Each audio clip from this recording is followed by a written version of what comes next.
नमस्कार दोस्तों, आप सभी का एबिलिटी ऑफ थिंक चैनल पर स्वागत है। दोस्तों, क्या आप जैसा बनना चाहते हैं वैसा नहीं बन पा रहे हैं, या जो आप चाहते हैं अगर वो नहीं हो रहा है, तो आज की यह कहानी आपके लिए ही है। दोस्तों, इस कहानी को ध्यान से अंत तक जरूर देख। दोस्तों, एक बार गौतम बुद्ध को एक सभा में भाषण करना था, और जब सभा का समय हुआ तब बुद्ध वहां आए और बिना कुछ बोले ही वहां से चले गए। तकरीबन 100 से भी ज्यादा लोग बुद्ध का उस सभा में इंतजार कर रहे थे, और बुद्ध के इस तरह के व्यवहार को देखकर सभी लोग बहुत चौंके, लेकिन किसी ने भी बुद्ध से कोई भी प्रश्न नहीं किया। दोस्तों, अगले दिन फिर से सभा का आयोजन हुआ, और दूसरे दिन सभा में लोगों की संख्या तकरीबन घट गई। इस बार तकरीबन 80 लोग सभा में बैठे हुए थे। बुद्ध सभा में आए, लेकिन इस बार भी बुद्ध ने वही किया, यानी बुद्ध इस बार भी आए और बिना कुछ बोले ही वहां से चले गए। लोग दोबारा चौंके, लेकिन किसी ने भी बुद्ध से कोई प्रश्न नहीं किया। अगले दिन सभा का आयोजन फिर से किया, लेकिन इस बार सभा में लोगों की संख्या और घट गई। इस बार सभा में केवल 50 लोग ही आए हुए थे। बुद्ध सभा में फिर से आए और उन्होंने इधर उधर देखा और बिना कुछ बोले ही सभा से चले गए। उसके बाद कुछ लोग क्रोधित भी हुए, क्योंकि लोगों ने अपना काम छोड़ कर आए हुए थे, लेकिन किसी ने भी बुद्ध से कोई प्रश्न नहीं किया। अगले दिन फिर से सभा का आयोजन हुआ।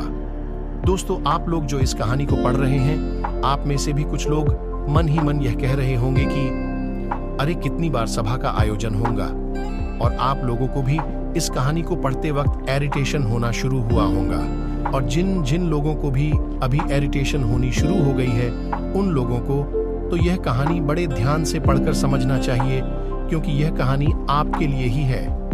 अगले दिन फिर से सभा का आयोजन हुआ, लेकिन इस बार सभा की संख्या और ज्यादा घट गई थी, यानी इस बार सभा में सिर्फ 30 लोग ही थे। फिर उसके बाद बुद्ध सभा में आए, मुस्कुराए, और फिर से बुद्ध ने वही किया, यानी बिना कुछ बोले ही वहां से चले गए। इस बार भी लोग बहुत क्रोधित हुए, और इस बार लोगों ने पीछे से कुछ कहा भी और बड़बड़ाए भी, लेकिन बुद्ध ने उनके किसी भी प्रश्न का उत्तर नहीं दिया। दोस्तों, अगले दिन फिर से सभा का आयोजन हुआ, और इस बार लोगों की संख्या बहुत ज्यादा घट गई थी, यानी इस बार सभा में कुल मिलाकर 15 लोग ही आए हुए थे। इस बार भी बुद्ध सभा में आए, लेकिन इस बार बुद्ध अपना आसन ग्रहण कर लेते हैं। फिर बुद्ध बोले, और बुद्ध ने उन 15 लोगों को उपदेश दिया, और वे 15 लोग ही बुद्ध के भिक्षु बन गए, और आगे चलकर उन 15 लोगों ने ही बुद्ध के ज्ञान को अलग अलग दिशाओं में फैला दिया। फिर एक दिन बुद्ध से किसी ने पूछा कि बुद्ध, आप कई दिनों तक बिना बोले ही सभा से क्यों चले जाते थे? फिर बुद्ध कहते हैं कि मैं उन लोगों को खोज रहा था जो लायक थे, यानी कि पहले दिन 100 से भी ज्यादा लोग आए हुए थे। उसमें से ज्यादातर लोग सिर्फ आए हुए थे, उन्हें मेरे उपदेश से कोई भी मतलब नहीं था, वे बस आ गए थे। और उसमें से ज्यादातर लोग सिर्फ देखने और सुनने आए हुए थे कि सभा में क्या होता है। स्तव में प्यास है।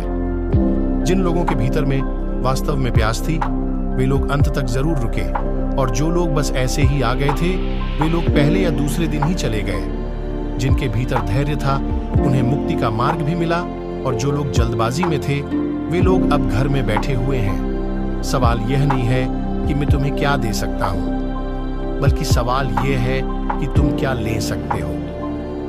तुम्हारा पात्र कितना बड़ा है, और कितने के तुम हकदार हो। जितने के तुम हकदार हो, उससे ज्यादा तुम्हें नहीं मिलेगा।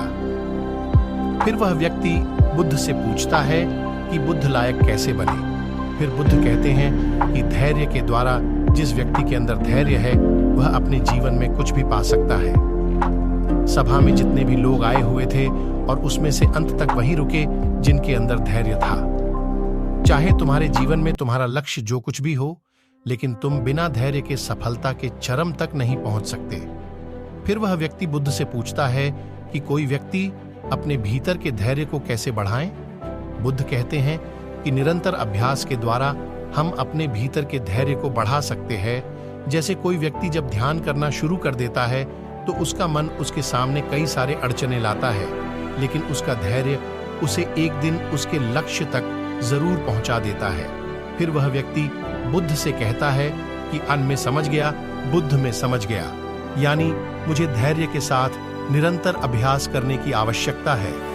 दोस्तों, अब आपको समझ आ गया कि आपके पास वो क्यों नहीं है जो आप पाना चाहते हैं, क्योंकि आप उसके लायक नहीं हैं। आप लायक तभी बनेंगे जब आप अपने भीतर धैर्य को बढ़ाएंगे। और धैर्य कैसे बढ़ेगा? धैर्य बढ़ेगा निरंतर अभ्यास के द्वारा। और अभ्यास कौन करेगा? अभ्यास करेंगे आप, तो फिर करते क्यों नहीं? दोस्तों, खुद से ईमानदारी के साथ एक प्रश्न जरूर पूछिए कि जो आप भविष्य में बनना चाहते हैं, उसके लिए क्या आप धैर्य के साथ कर्म कर रहे हैं? दोस्तों, अगर उसका उत्तर नहीं है, तो अपनी असफलता के लिए जिम्मेदार आप खुद होंगे। दोस्तों, आज की यह गौतम बुद्ध की शिक्षाप्रद कहानी आपको पसंद आई होंगी, तो नीचे कमेंट बॉक्स में यस जरूर लिखें और उसके साथ ही इस कहानी को अपने दोस्तों के साथ शेयर करना न भूलें।